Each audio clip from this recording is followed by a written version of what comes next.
성숙 시리즈 말씀, 오늘 마지막 시간 말씀 나누려고 합니다.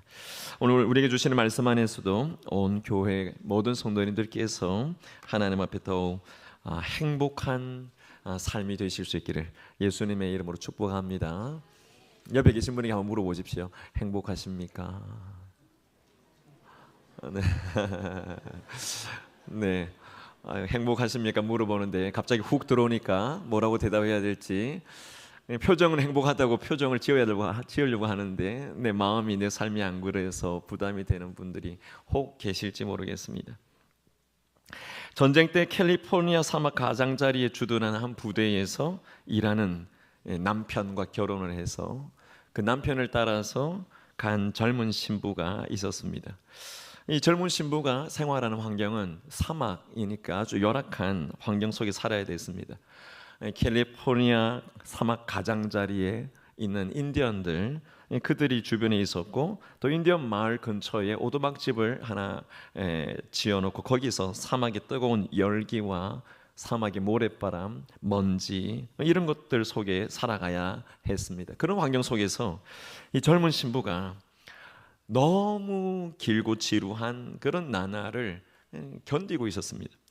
이웃 사람들은 영어 한마디 하지 못하는 인디언들이고, 또 남편은 군인이기 때문에, 또 전쟁 중이기 때문에 사막으로 작전을 나가면 한 두 주씩 집에 들어오지도 않고, 항상 고독했던 이 여인이 친정어머니에게 편지를 보내서 더 이상 못 견디겠다, 내가 집으로 돌아가겠다, 그렇게 말을 전합니다. 그럴 때 이 친정어머니가 편지를 써왔어요. 이 편지를 보낸 내용 중에 보니까 이런 내용이 있습니다. 두 사람이 같은 감옥에서 지냈어. 그들은 감옥 창문을 통해 밖을 봤는데 한 사람은 흙을 보고 다른 한 사람은 별들을 보았단다. 그렇게 편지에 기록해 놨습니다. 한 사람은 흙을 봤으니 창문 밑을 본 거죠.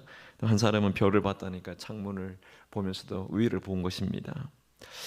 여인이 이 편지를 계속 읽고 또 읽었습니다. 그러면서 자신이 부끄러웠습니다. 그때부터 이 여인이 흙을 보지 않고 별을 보기로 마음에 작정을 합니다. 그리고 인디언 친구들을 사귀기 시작합니다. 이 여인이 그들에게 봉제, 바느질하는 거, 또 도자기 만드는 이런 것들을 배우면서 인디언과 친구 관계를 맺습니다. 그리고 그들의 문화 속에 들어가서 그 문화에 적응해 갑니다. 이 여인이 인디언들과 사귀면서 인디언들이 어떤 사람인지, 그들의 문화가 어떤 건지, 또 그 살아가는 그 사막이 어떤 것인지 연구를 하게 됩니다. 그러는 사이에 이 여인의 삶의 환경이 바뀌었습니다. 황량한 사막이었는데 동일하게 황량한 사막이 아름다운 경이로운 풍경으로 바뀌었습니다.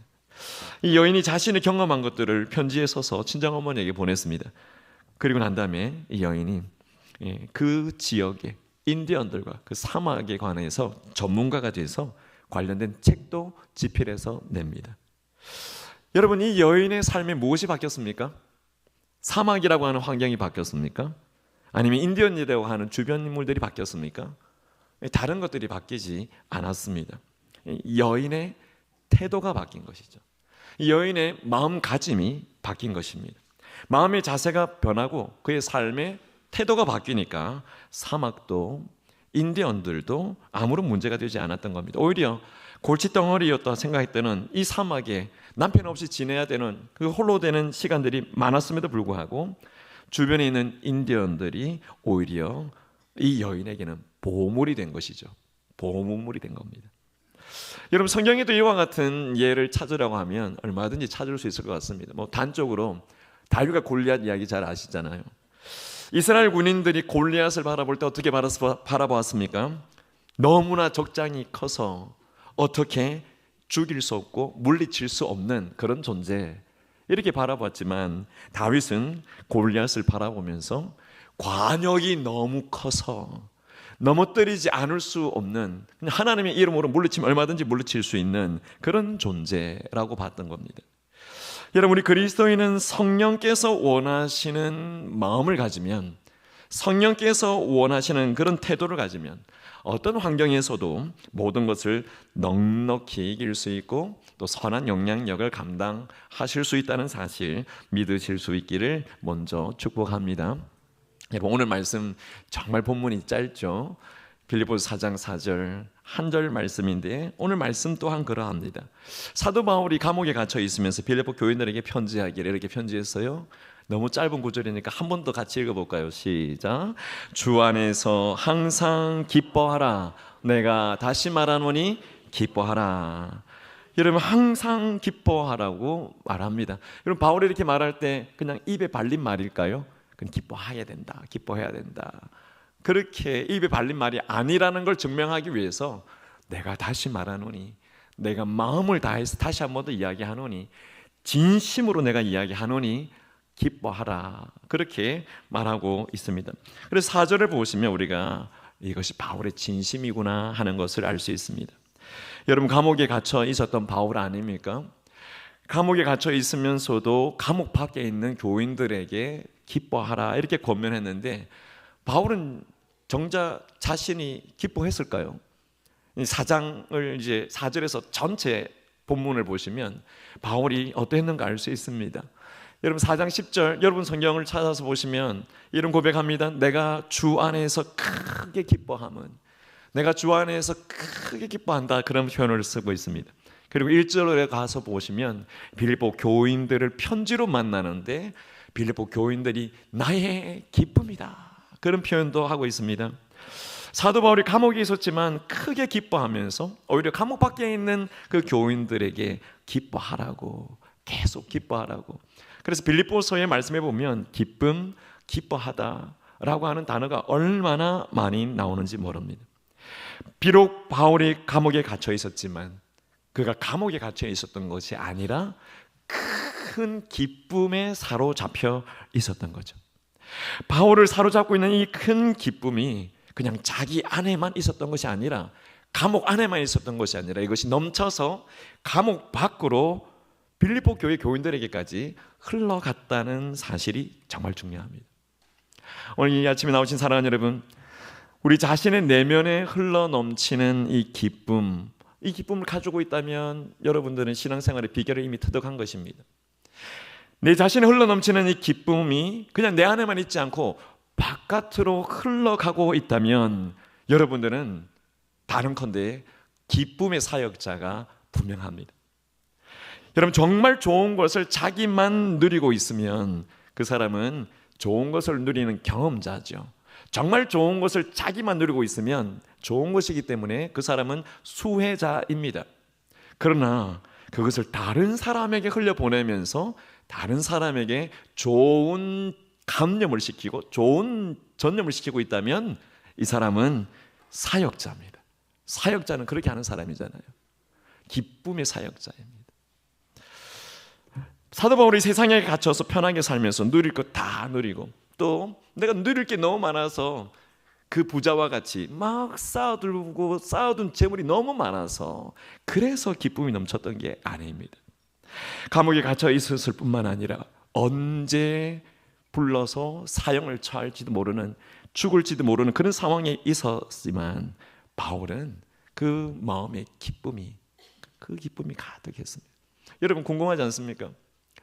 빌립보서의 말씀을 제일 첫 번째 강의 설교로 나누긴 했었습니다. 벌써 8년이 됐네요. 그때도 말씀드렸을 것 같은데, 여러분, 사도 바울이 이 기쁨에 사로잡혀 있었던 비결이 뭘까요? 사도 바울이 기쁨에 사로잡혀 있었던 비결, 오늘 한 절 말씀을 다시 보십시오. 다시 보시면 주 안에서라고 하는 이 단어가 바울에게 있어서 바로 이 기쁨의 비결입니다. 여러분, 주 안에서가 무슨 뜻이겠습니까? 주 안에서가 무슨 뜻이냐고 초등학생들에게 지금 예배 드리고 있는 유초동부에 가서 물어보면 그렇게 이야기할 것 같아요. 주 안에서는 주님 안에 있는다는 말입니다. 여러분, 이렇게 이야기하는 건 단어 풀이 정도잖아요.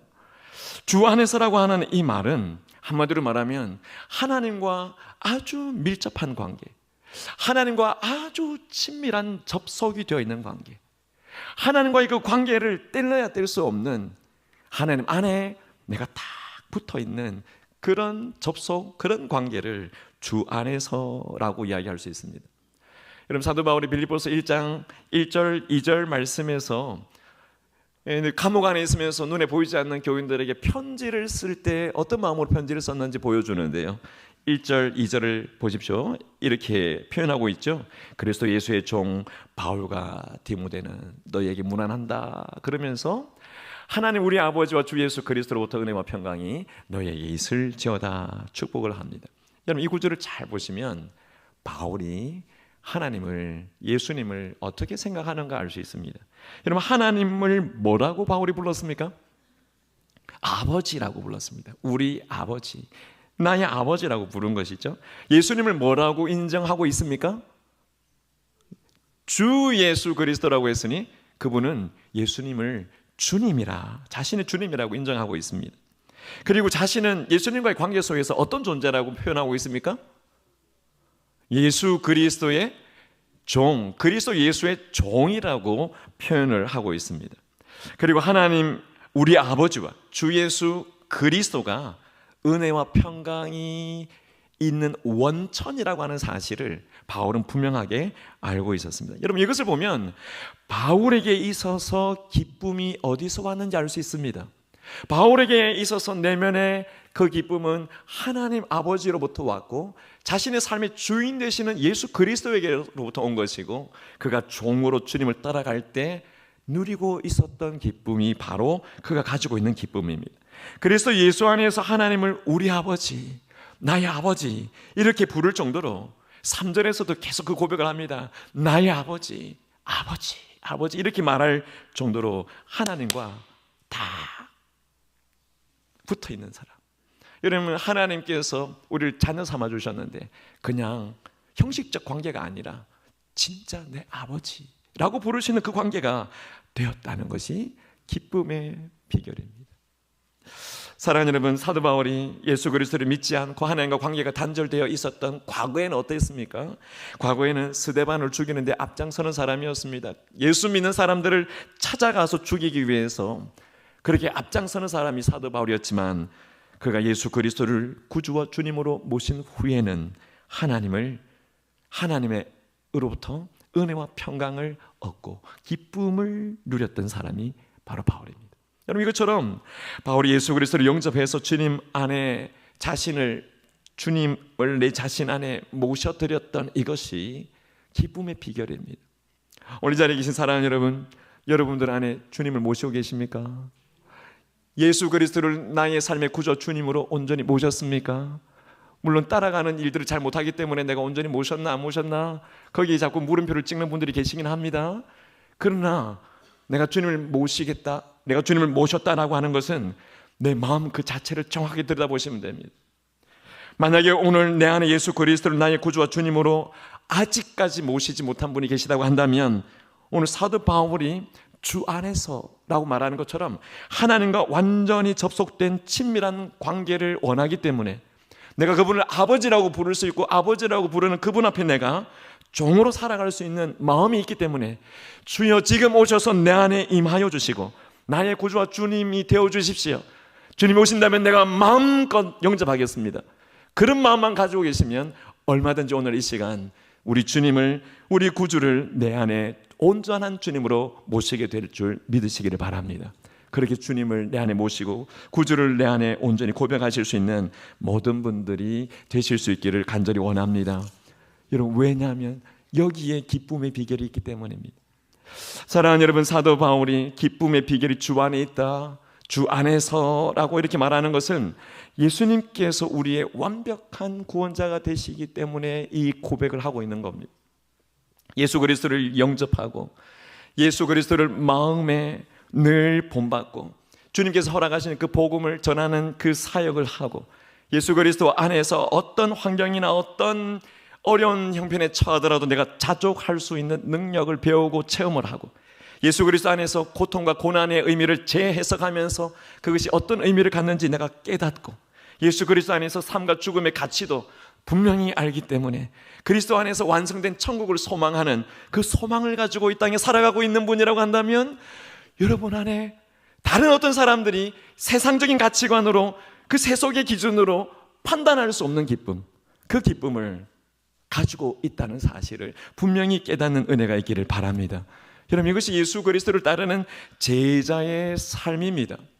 조금 전에 말씀드렸던 이것이 제자 훈련의 커리큘럼이고 제자 훈련은 주 안에서 기뻐하는 비결을 터득하는 훈련이라고 할 수 있습니다. 예수님의 제자들이 그랬습니다.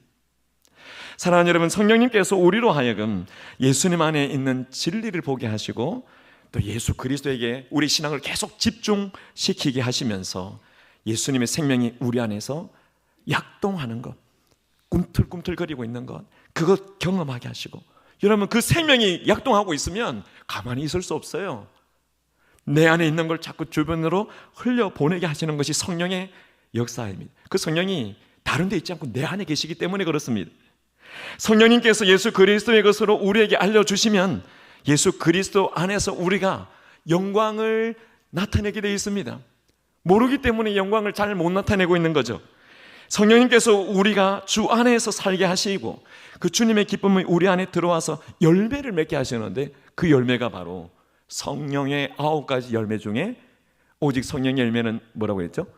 사랑과 그 다음에 뭐죠? 희락과, 여기 있네요. 희락. 바로 이 희락의 열매, 기쁨의 열매를 맺게 하시는 것입니다. 여러분, 우리가 내 삶에 찾아드는 환경, 어려움, 고난 또는 해결하기 쉽지 않은 문제, 온갖 종류의 역경만 바라보고 있으면 기쁨을 내가 누릴 수가 없습니다. 그러나 우리가 주님을 통해서 역경을 보고 주님을 통해서 고난을 해석하고 주님을 통해서 문제를 보면 주님의 그 능력 때문에 역경을 극복하고 내 안에 주신 하나님과 딱 붙어 있으면서 가지게 된 그 기쁨을 우리가 누리게 된다는 사실을 꼭 기억하시기를 바랍니다. 성령께서는 주 안에서 우리의 환경과 주변을 보게 하시면서 기쁨을 누리게 하십니다. 여러분 주변에 사랑방이 같이 시작되었는데 한 분 한 분의 신앙을 보면서 내가 기쁨을 누리고 있으면 바로 성령께서 이 원리 안에서 우리에게 기쁨을 주시는 거죠. 주변에 있는 분들에게, 많은 영가족들에게 기쁨을 누리게 하시는 것도 하나님의 영의 역사입니다. 제가 지금 이 기쁨이 어떤 것인지를 말로 표현을 하고 있는데 정리를 하면 이렇게 표현할 수 있습니다. 여러분, 우리가 갖고 있는 기쁨은 하나님과 친밀하게 접속되어 있을 때 예수님의 그 생명이 내 안에 약동하고 내 안에 약동하는 생명 때문에 모든 것을 극복할 수 있는 기쁨을 맛보아 알게 하고, 그것이 어떤 것인지 알기 때문에 정말 힘들어하고 있는 분들에게, 그런 어려운 교회들에게 그 기쁨을 계속 전하려고 하는 바울처럼 다른 사람에게 기쁨을 전해주려고 하는 이런 열매가, 성령의 열매가 바로 기쁨이라는 사실을 우리가 꼭 기억하시기를 예수님의 이름으로 축복합니다. 여러분, 그 기쁨을 소유하시기를 축복합니다. 오늘 세례 받는 분이 3분이 있어요. 다음 예배 때 세례식이 있는데, 세례 받는 분 중에 한 자매의 간증이 오늘 있을 텐데 그 간증 같이 우리가 나누면서 준비할 때 보니까 이런 말을 하더라고요. 예전에는 일이 뜻대로 되지 않으면 좌절하고 원망하고 불평하기 바빴습니다. 이 자매 19살, 20살이에요. 이제 대학 들어간 자매입니다. 근데 내가 이제 예수님을 믿고 난 다음에는 이유가 있겠지, 이 마음이 들더라는 겁니다. 예수님을 이제 갓 1년, 2년 이제 믿게 된 건데, 예수 믿고 난 다음에는 뭔가 일이 뜻대로 안 되더라도 하나님의 선하신 뜻이 있겠지, 그런 마음이 들더라는 겁니다. 왜 그런 마음이 들까요? 이제 내가 주님을 믿기 때문에 그분과 내 관계가 딱 붙어 있으니까 모든 상황 속에 하나님의 뜻이 분명히 있을 거라는 믿음이 생기게 된 것입니다. 여러분, 이제 시작입니다. 이 자매의 경우 이제 하나님과부터 관계가 시작된 겁니다. 그리고 그 속에서 이제 진짜 예수님의 생명이 약동하기 시작한 겁니다. 그렇게 약동하면서 이제 예수님을 더 깊이 알아가고 말씀 안에서 그분을 더 깊이 알아가면 알아갈수록 그 내면의 그릇에는 계속 하나님의 영인, 기쁨의 영이 채워지게 될 것이고, 그 기쁨의 영이 채워지면 그 기쁨과 주시는 그 은혜와 그 사랑을 가지고 다른 사람들에게 계속 흘려보내게 될 때 맺게 되는 열매가 희락, 바로 이 기쁨의 열매를 맺게 된다는 사실입니다. 저는 그런 신앙이 성숙해가는 성도들의 모습을 보면서 기쁨을 누려요. 이분이 이제 이렇게 자랐구나, 이번에는 예수님의 생명이 약동하기 시작했구나. 그런 분들이 훈련을 받으면서 정말 귀하게 하나님 앞에 기쁨의 사람으로, 기쁨의 사역자로 쓰임받는 모습을 보면 하나님이 역사하고 계시는구나, 그걸 느끼게 되는 거죠. 사랑하는 여러분, 바울이 말하고 강조하고 있는 이 기쁨, 여러분, 우리가 말로 형언해서 알 수 없는 이 기쁨을 우리 안에 경험하시고 우리 안에 간직하시게 되는 귀한 은혜가 있으시기를 축복합니다. 여러분, 바울이 주 안에서라고 말하는 것처럼 기쁨의 근원이 하나님께 있다는 사실을 기억하고 우리가 하나님께 딱 붙어 계시기를 정말 진심을 다해 축복합니다. 여러분, 하나님께서 우리에게 주시는 이 기쁨, 성령의 열매라는 사실을 우리가 알게 된다면 내 안에 살아계시는 성령의 도우심을 받으십시오. 성령의 도우심을 힘입어서 예수님의 생명이 계속 약동하도록, 이 생명의 불꽃이 사라지지 않도록 계속 성령의 도우심을 구하면서 진리를 경험하십시오. 진리를 경험하시면 고난, 역경, 삶의 모든 것을 뛰어넘는 하나님이 주시는 기쁨을 신앙의 열매로 갖게 되시게 된다는 사실을 분명히 믿고 확신하시기를 예수님의 이름으로 축복합니다. 여러분, 오늘 말씀을 어떻게 적용할까 고민합니다. 사실 우리의 삶은 기쁨의 요소만 있는 게 아니잖아요. 슬픔의 요소도 있고 절망의 요소도 많습니다. 왜냐하면 죄라고 하는 것이 있기 때문에 죄의 고통이 가져다 주는 절망의 요소입니다. 그리고 죄의 삭은 사망이라고 했잖아요. 그리고 죄의 삭은 사망이라고 할 때 영적인 사망도 있지만 곧 우리가 당하게 되는 육신의 사망, 죽음이라고 하는 문제가 우리 앞에 있기 때문에 사실 좌절, 근심, 슬픔, 절망 이런 것들이 어쩌면 기쁨보다 우리의 삶이 더 많을 것 같습니다. 그러나 오늘 말씀 안에서 주 안에서라고 말씀하실 때는 하나님께서 주시는 의, 하나님 우리에게 주시는 안식, 하나님 우리에게 주시는 영생, 이런 것들 때문에 기쁨과 감격을 체험하기를 하나님 원하고 계십니다. 기쁨의 사역자가 되기를 원한다는 거죠. 그렇다면 오늘 말씀의 제목처럼 주 안에서 기뻐하는 행복한 성도, 어떻게 해야 우리 신앙의 삶이 생명사역을 감당할 수 있는 리더로서의 그런 신앙의 삶을 살아갈 수 있을까? 한 두 가지를 고면을 드리려고 합니다. 첫 번째 우리가 기억하셔야 될 적용은 하나님을 즐거워하는 자가 되시면 좋겠습니다. 하나님을 즐거워하는 행복한 성도가 되실 수 있기를 예수님의 이름으로 축복합니다. 여러분, 하나님을 즐거워하는 것이 필요합니다. 다른 신앙생활의 자리에서, 신앙생활에서 행복을 다른 곳에서 찾을 수가 없습니다. 하나님을 즐거워하고 하나님을 즐기는 것이 신앙의 삶에 중요한 것입니다. 조금 더 신학적인 고찰을 하자면 조나단 에드워즈나 또는 팀 켈러 목사님이나 또는 존 파이프 목사님, 이런 분들이 말씀하는 이 기쁨에 관한 공통적인 주제가 있습니다. 그 공통적인 주제는 다른 것이 아니라 기독교 희락주의입니다. 사실은 한글 번역에 여러 가지로 번역되어 있는데 기독교 쾌락주의라고 번역되어 있길래 저는 이 표현이 너무 모순적이어서 쉽지 않을 것 같아 기독교 희락주의라고 하는 표현을 선택을 했습니다. 여러분, 기독교 희락주의는 다른 것이 아닙니다. 하나님께서 우리에게 원하는 것입니다. 여러분, 웨스트민스터 소요리 문답 제1문 1답, 옛날에는 이런 거 가지고 세례 문답을 하기도 했었죠. 지금도 세례 문답, 학습 문답지에는 여기 딱 들어가 있습니다. 사람의 제일 되는 목적이 무엇인가 할 때 여러분 대답해 보십시오. 그 목적이 무엇입니까? 사람의 제일 되는 목적은 하나님을 영화롭게 하고 영원토록 그를 즐거워하는 것이다.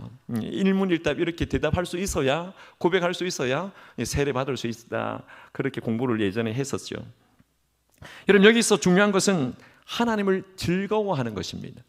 오늘 중요한 핵심은 하나님을 즐거워하는 겁니다.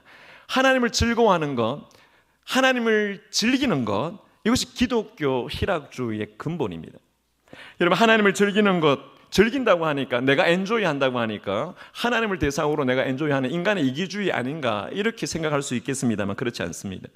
인간이 하나님을 가장 영화롭게 하는 것이 하나님이 가장 즐거워하는 것, 하나님이 가장 즐거워하는 그것을 하는 것을 그를 즐거워하는 것이라 그렇게 표현하는 것이죠. 예를 들면 여러분, 정말 좋은 작품들이 전시되어 있는 그런 미술 전시회를 간다든지 갤러리를 가서 정말 아름다운 예술 작품을 보면서 이야, 대단하다, 이 작품을 그린 저 화가 정말 대단한 솜씨를 가졌다, 놀랍다, 어떻게 이런 작품을 만들어낼 수 있었을까, 이런 말을 하게 되면 여러분, 이 예술 작품을 만든 그 예술가를 가장 영광스럽게 하는 것 아니겠습니까?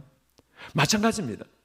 하나님과의 관계에서도 마찬가지입니다. 하나님이 지으신 이 세상 만물 속에서, 하나님이 운행하고 계시는 이 세상의 만물을 섭리하는 모든 섭리 속에서 하나님의 영광, 하나님의 신성, 하나님의 무한되심을 보면서 이야, 우리 하나님 정말 대단하시다. 우리 하나님은 정말 놀라운 솜씨를 갖고 계시다. 우리 하나님은 정말 살아계신 하나님이시다.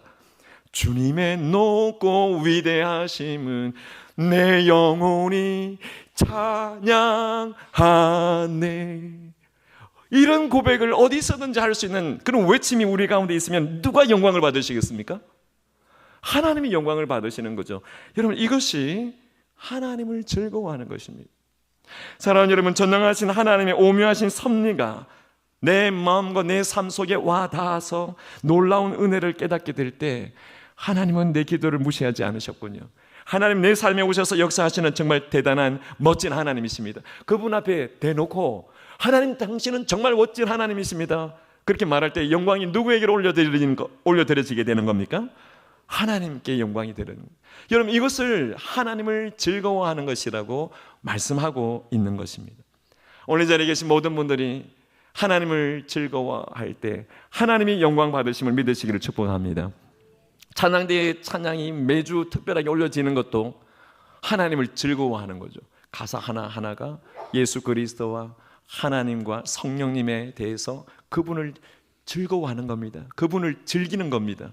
그럴 때 그분이 영광을 받으시는 것이죠. 여러분, 이렇게 보면 하나님의 영광과 우리의 기쁨은 동전의 양면과 같습니다. 제가 큰 동전 하나 가져왔어요. 동판이에요, 동판. 여러분, 동전의 양면과 같아요. 여러분, 우리가 하나님과의 관계 속에서 하나님 주시는 구원, 하나님이 주시는 영혼의 기쁨, 하나님 우리 가운데 주시는 영혼의 열매, 이런 것들을 주실 때 동전의 앞면이잖아요. 이거 우리의 기쁨이거든요. 내게 주신 구원이 놀랍고 감격스러워서 나는 거기에 기쁨을 누리는데, 그 기쁨을 내가 즐거워하면 하나님 내게 구원을 주셨군요, 하나님 나를 보호해 주셨군요, 하나님 나의 요새와 반석과 구원이 있습니다, 그렇게 고백하고 하나님 앞에 말할 때 그 동전의 바로 뒷면은 하나님의 영광을 받으시는 것입니다. 마찬가지입니다. 동전의 뒷면을 보면서 하나님의 영광이 우리 가운데 있고 하나님의 영광이 우리 가운데 임재해 있군요, 그 임재를 계속 묵상하면서 그 영광을 하나님 앞에 감사할 때 동전의 뒷면, 우리 안에 기쁨이 계속 유지되고 샘솟게 되는 것입니다. 사랑하는 여러분, 우리가 하나님과의 관계 속에서 늘 주 안에서 행복한 삶을 살아가는 성도의 삶 되실 수 있기를 바랍니다. 동전의 양면에 하나님이 주시는 기쁨과 하나님께 드리는 영광이 늘 양면과 같이 공존한다는 사실을 기억하실 때 우리가 기독교 희락주의 안에 살아가는 기쁨의 사람들이 되게 하실 줄 믿습니다. 여러분, 이를 위해서 성령 안에서 우리가 예수 그리스도로 인하여 계속 발견하는 진리 안에 주님을 깨달아갈 때 그 주님 앞에 더 즐거워하는 삶을 살아가시기를 바랍니다. 예수님 안에서 하나님을 즐길 때 반드시 하나님의 영광 받으시고 우리는 기쁨의 열매를 맺게 되어 있다는 사실을 분명히 확신하실 수 있기를 바랍니다. 오늘 이 자리에 계신 분들이 기쁨의 열매를 맺기 위해서 누군가를 섬기고 교회 사역하는 누군가에게 헌신하게 되면 섬김을 받는 사람도 행복하고 또 누가 영광 받으시겠어요? 하나님이 영광을 받으시게 되는 겁니다. 여러분, 이런 의미에서 보면 어쩌면 예배는 주차장에서부터 시작된다고 해도 과언이 아닙니다. 여기 들어오기 전에 주차장에서 어떤 모습으로 들어왔을까 우리가 한번 상상해 보면 교회에서 주차 안내하시는 분들의 밝은 표정과 친절한 안내 멘트를 따라서 주차장 몇 대 될 수 없고 돌아서 다녀야 되는 우리 교회 형편이지만 그런 모습 속에서 하나님을 예배하고 있다면, 행복한 사역자들의 모습을, 기쁨의 사역자들의 모습을 보고 있다면 여러분, 그 본인도 하나님 앞에 영광을 돌려드리는 것이고 그 기쁨을 옆에서 보는 분들도 하나님 앞에 영광을 돌리는 예배자가 되게 하신다는 거 우리가 기억하실 수 있길 바랍니다. 여러분, 우리 교회가 주차장이 없다고 해서 기쁨을 상실할 필요가 있습니까? 없습니까? 없습니다. 주차장이 기쁨의 근원이 아니기 때문입니다. 여러분, 우리가 주차하지 못했다고 해서 멀리 주차하고 먼 곳을 걸어왔다고 해서 기쁨을 상실할 필요가 있습니까? 그게 기쁨의 근원이 아니기 때문에 그 기쁨을 상실할 이유가 없습니다. 그 기쁨을 상실하는 것은 마귀에게 속은 것이죠. 우리가 아무리 어려운 환경에 있다 할지라도 내 안에 계시는 주님으로 인해서 성령의 인도하심을 따라서 하나님을 계속 즐거워하고 그분을 높여드릴 때 하나님이 영광 받으시고 우리 안에 기쁨의 열매를 계속 맺게 하시는, 그 열매가 계속 다른 사람에게 흘러가게 하시는 역사가 있게 하신다는 사실을 꼭 기억하시기를 예수님의 이름으로 축복합니다. 여러분, 제가 주차 이야기했지만 사실 모든 삶의 영역에서 하나님을 즐거워하시면 우리가 이 기쁨으로 행복한 삶을 살아갈 수 있음을 확신하시기를 축복합니다. 한 가지 더 적용 권면을 드리려고 합니다. 오늘 말씀을 적용할 때 여러분, 주 안에서 기뻐하는 밝은 태도를 가지실 수 있기를 축복합니다. 우리가 생명사역을 위한 리더십, 연초에 직분자들을 위한 교육들을 많이 하는데 온 교회가, 저는 교회의 사역의 리더라고 생각하고 결국 하나님의 나라를 세워가야 될 하나님의 헌신자라고 생각할 때 이 말씀을 같이 나누는 것, 생명사역의 리더에게 주시는 말씀입니다. 여러분, 그런 리더는 꼭 기억해야 될 것이 주 안에서 기뻐하는 밝은 태도, 밝은 마음의 자세를 갖는 것이 필요합니다. 제가 많이 인용하고 있는 존 맥스웰 목사님이 많이 표현하고 있는 것 중에 하나가 성공의 비결은 태도에 있다, 성공의 비결은 자세에 있다, 그 말씀을 많이 합니다. 여러분, 태도는 내적인 감정이 외적인 행동으로 표현되는 것입니다. 여러분, 태도는 우리의 얼굴, 우리의 몸의 언어, 이러한 것들이기 때문에 이게 얼굴과 몸으로 표현되면 전염성이 가능합니다. 왜냐하면 다 보이기 때문입니다. 주 안에서 기뻐하는 밝은 태도를 갖고 있다고 한다면 많은 사람들에게 좋은 영향력을 끼치는 생명 사역자가 될 수 있습니다. 여러분, 이 사진 하나 보십시오. 이 사진이 뭡니까? 이 사진에 여러분 제목을 하나 붙여보십시오.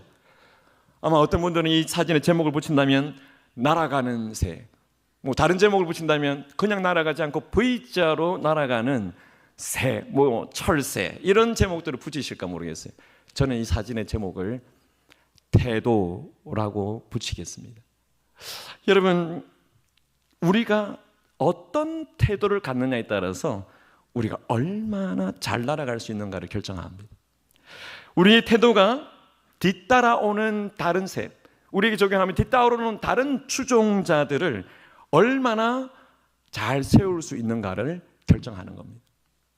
여러분, 늘 부정적인 태도를 가진 사람이 있습니다. 부정적인 태도를 가지고 있는 사람은 인생의 창공을 높이 날아갈 수가 없습니다. 자신이 힘차게 날지 못하기 때문에 따라오는 추종자들도 당연히 없습니다. 늘 안 된다, 안 돼, 정말 웃긴다, 웃겨, 뭘 이런 걸 다 해, 다 끝났어, 아무런 소용이 없어, 뭘 이런 식으로 말하고 행동하는 분에게 누가 따라오겠습니까? 늘 자신의 문제에 함몰되어 있어서 신앙 공동체 안에 계셔도 사회생활 하시면서도 항상 얼굴 찡그리고 있고 우울하게 사는 그런 사람이라고 한다면 누가 그를 생명사역의 리더로 따라가겠습니까? 이런 부정적인 태도를 일관하는 지도자, 일관하는 그런 성도가 있다면 인생의 창공을 나눌 수도 없고 V자로 날아가는 저 새들처럼 따라오는 동력자들도 당연히 없게 만듭니다. 하나님이 주신 가능성이 있고 하나님이 보여주시는 희망이 있는데 창문을 늘 닫고 살다 보니까 하나님 주신 가능성과 희망을 보지 못하는 거죠. 그러니까 하나님 앞에서 해야 될 결단과 하나님 앞에 드려야 될 헌신을 드리지 못하는 겁니다.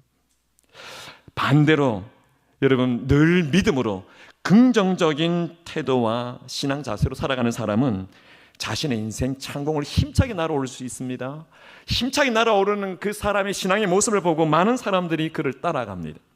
언제나 하나님의 말씀에 근거해서 하나님의 말씀을 믿고 회개할 것은 회개하고 감사할 것은 감사하고 간구할 것은 간구하면서 말씀의 제목처럼 주 안에서 기뻐하는 행복한 성도, 행복한 지도자의 삶을 살다 보니까 그의 인생은 하나님이 계속해서 창공을 나르게 하는 거죠. 계속해서 창공을 나르니까 저 사람이 어떻게 저렇게 잘 나르는가, 그 사람의 리더십 안에 더 많은 사람들이 따라오게 되는 것입니다. 여러분, 상품을 판매할 때 영업에 있어서 이런 통계 나온 게 있어서 보여드릴까 합니다. 고객이, 이 상점의 고객이 늘어나는가 줄어드는가를 결정하는 요인이 있는데 고객이 왜 떠나는가 하고 이유를 설문조사해 보니까 이런 통계가 나왔습니다. 여러분, 만약에 우리 사업장이 있는데 우리 사업장에서 고객이 줄어들었다. 그러면 1%는 그분이 돌아가셨기 때문입니다. 3%는 이사를 가셨기 때문입니다. 5%는 친구가 권유해서 다른 곳으로 옮겨보자 해서 옮기는 경우가 5%입니다. 그리고 가격 경쟁해서 가성비가 떨어져서 이 가게를 떠나는 사람들이 9%입니다. 그리고 제품 만족도에 있어서 만족도가 처음부터 끝까지 다 유지되지 않아서 14%가 떠난다고 합니다. 결정적으로 68%나 되는 사람이 갖는 마음이 뭡니까? 예, 그 가게, 그 상점의 직원들의 무관심한 태도 때문에 고객이 떠난다고 합니다. 여러분, 제가 이 영업 관련된, 마케팅 관련된 이 통계를 보면서 교회도 결코 다르지 않겠구나, 그런 생각을 하게 됩니다. 여러분, 교회 공동체에 적용해도 거의 비슷한 통계가 나올 만한 것입니다. 여러분, 우리가 어떤 태도를 갖고 있는가? 우리가 어떤 기쁨의 사역자로서 정말 기쁨을 소유하고 있고 그 기쁨을 나누고 있고 그 기쁨을 전수하고 있는가? 생명사역을 위한 리더십 안에서 정말 우리가 기쁨의 사역자인가를 내가 경험하고 다른 사람들에게 흘려보내게 될 때 주 안에 기쁨을 갖고 있는 행복한 리더를 사람들은 따라가게 돼 있고 그 속에서 하나님의 나라와 하나님의 교회가 힘있게 세워지게 된다는 것을 우리가 다시 기억하실 수 있기를 바랍니다. 여러분, 행복한 기쁨의 사역자 되시기를 축복합니다. 여러분, 행복한 기쁨의 사역자는 자신이 하는 일과 자신의 사역을 정말 행복하게 합니다. 행복하지 않다, 나는 행복하지 않다, 그렇게 말하고 있는 불행한 그런 사람이 있다고 한다면 여러분, 불행하다고 생각하는 그 사람은 결코 좋은 리더가 될 수 없습니다. 행복한 리더는 어떤 문제가 있어도 해결하려고 하는 창공을 나를 수 있는 힘이 있습니다. 그러니까 창공을 날라서 주님의 시각으로 문제를 바라보지 환경의 문제에 집착하지 않습니다. 환경과 문제를 볼 때마다 이 문제를 다루시는 주님의 시각으로 볼 수 있는 능력을 주시는 거죠. 왜 그렇습니까? 빌 413 뭡니까? 할렐루야, 대답해 주셔서 감사합니다. 내게 능력 주시는 자 안에서 내가 모든 것을 할 수 있느니라. 내게 기쁨을 주셨기 때문에 기쁨을 잃어버릴, 상실하게 될, 기쁨을 뺏어갈 모든 상황도 기쁨을 유지할 수 있는 힘, 기쁨을 나눌 수 있는 은혜, 능력을 주시니까 내가 모든 것 할 수 있다는 바울의 고백이 빌 413 아닙니까? 여러분, 행복한 성도, 행복한 리더는 주 안에서 하나님과 딱 붙은 관계 속에서 그 기쁨을 누리고 그 기쁨을 나누게 된다는 것 기억하시기를 예수님의 이름으로 축복합니다. 말씀을 맺겠습니다. 여러분, 주 안에서 기뻐하는 행복한 성도는 모든 환경을 이길 수 있습니다. 뿐만 아니라 다른 사람들로 하여금 모든 환경을 이길 수 있도록 인도할 수 있는 능력 또한 갖게 됩니다. 그러니 주 안에서 기뻐하는 행복한 성도가 기쁨의 사역자요, 영향력 있는 지도자가 될 수 있음을 기억하셔서 오늘 이 시간에 내가 무슨 지도자야, 내가 무슨 리더야, 그렇게 생각하지 말고 내가 하나님의 나라의 리더로서 내가 선 곳 거룩한 땅, 하나님 원하시는 일을 내가 감당하겠다라고 할 때 내 안에 기쁨의 사역자의 삶 살아가게 되는 귀한 은혜가 오늘 모든 분들에게 있으시기를 예수님의 이름으로 축복합니다. 우리 가슴에 손을 얹고 한 번 더 결단하며 기도하겠습니다. 하나님 아버지, 우리에게 주신 이 놀라운 기쁨을 주여 우리가 잃어버리지 않게 하시고 주님과 딱 붙어서 성령의 인도하심을 따라 나아갈 때 날마다 기쁨이 샘솟게 하시고 모든 상황을 주님의 시각으로 보면서 극복하고 기쁨을 오히려 많은 사람들에게 나눌 수 있는 기쁨의 사역자가 되게 하여 주옵소서. 예수님의 이름으로 기도하옵나이다. 아멘.